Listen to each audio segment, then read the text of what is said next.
যত যেখানে যাই না কেন নিজের ঘরের মতো শান্তি যেন কোথাও লাগে না। সো হ্যালো এভরিওয়ান, আসসালামু আলাইকুম।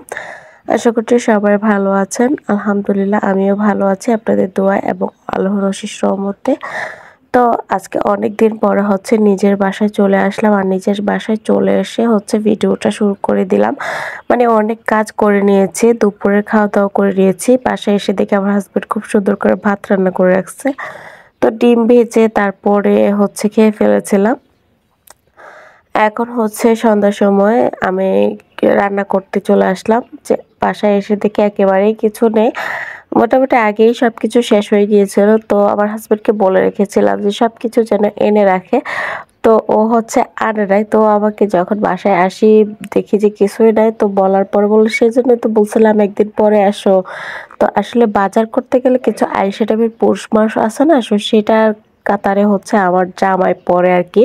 তো যাই হোক, তো ভাবলাম যে বাজার টাজার আনতে অনেক দেরি হবে, আর আমাকে কিন্তু বাসাও ক্লিন করতে হবে, আর ওগুলা করতে গেলে কিন্তু আমি এখানে কোনো কাজই করতে পারবো না।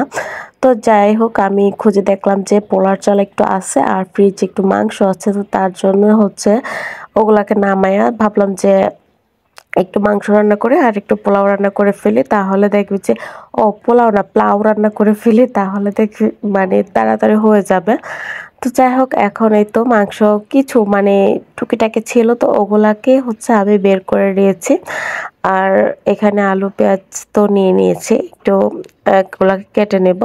আর তার ফাঁকে এখানে আমার আম্মু আমার ভাই যখন আসে, তো ওর কাছে পিঠা দিয়ে দিয়েছিল জাস্ট ওরা খাওয়ার জন্য। তো এসে দেখি যে ওগুলা ফ্রিজে রয়ে গিয়েছে, ওরা খায় নাই। তো ভাবলাম যে সন্ধ্যার সময় এটা নাস্তা হয়ে যাবে, তো আমি ওগুলা রেডি করতে করতে এগুলাকে একটু গরম করে নিচ্ছি। তো পাতিলের উপরে ছোট্ট একটা ঝুড়ি দিয়ে আমি ওটার মধ্যে পিঠাগুলা দিয়ে দেব। আর এই প্লাস্টিকের ঝুড়িটা কিন্তু আমি এখানে দিয়েছি যেহেতু চুলার হিটটা উপরে উঠবে না, তার জন্যই। তার অনেক বেশি পানি দিয়ে ফেলেছিলাম, গরম হতে হতে অনেকটা টাইম লাগতো, তো এখানে পানিটা কমিয়ে দিয়েছি।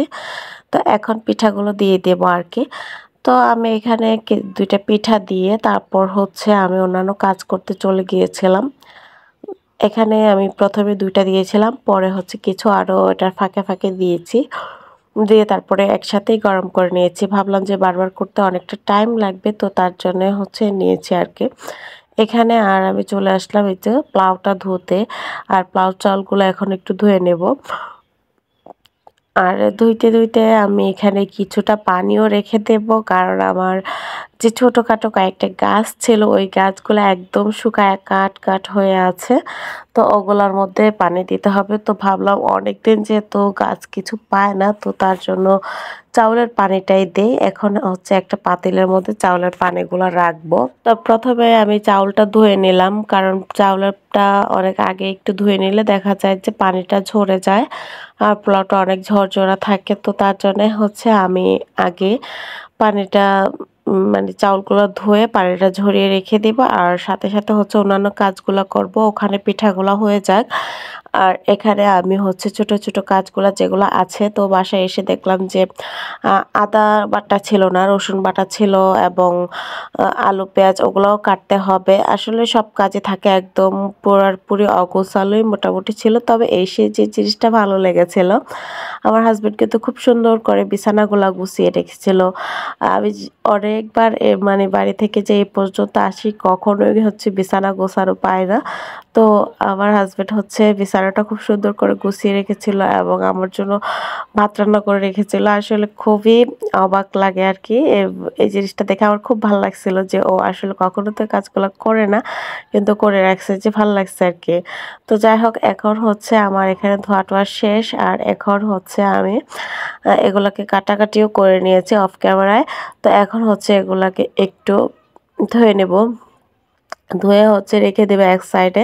আসলে অনেক কাজ থাকে, আর এর ফাঁকে কিন্তু আমি চাউলের পানিটা আমি গাছগুলার মধ্যে দিয়েও চলে আসছি। আর ফাঁকে ফাঁকে কিন্তু বাসার দুই একটা কাজ মানে যেটা যেটা চোখে পড়তেছে ওটা করতেছে, কিছু মিলিয়ে কাজ করতেছে। আর এখানে কিন্তু আরো পিঠা দিয়ে দিয়েছিলাম ফাঁকে ফাঁকে, তো পিঠাগুলো কিন্তু হয়ে গিয়েছে। আর বাসায় একদমই কোনো কাজই করা হয় নাই, কারণ যখন খালা আসতো তখন হচ্ছে আমার সাহেব অফিসে ছিল। তো পিঠাটা উঠিয়ে গরম পানি বসিয়ে দিলাম, যেন হচ্ছে আমি পোলাওটাকে সুন্দরভাবে করতে পারি। আর আমি যখন এই চুলার মধ্যে পোলাও করি তখনই কিন্তু হচ্ছে আমি আগে পানিটা ফুটিয়ে, না হয় দেখা যায় যে ঠিকঠাক মতো পোলাওটা হয় না, পানিটা বলক আসতে আসতে অনেকটা টাইম লেগে যায়। তো এখন হচ্ছে আমি আদাটা বেটে নেব, যেহেতু অল্প একটু আদা নিয়েছি যেন আমি দ্রুত বাটতে পারি। আর এখন ব্লেন্ডার করার কোনো সময় নাই যে আমি ব্লেন্ড করব। তো তার জন্য হচ্ছে নিজেই হাত দিয়ে অল্প একটু বেটে নিচ্ছি, কারণ ওগুলা করতে গেলে অনেক বেশি টাইম লাগে। তো যাই হোক, আমি অল্প একটু নিয়ে আমি এটাকে আটাটাকে বেটে নিচ্ছি। আর এদিকে আদা বাটতে আমার পানিটাও খুব ভালোভাবে ফুটে উঠেছে।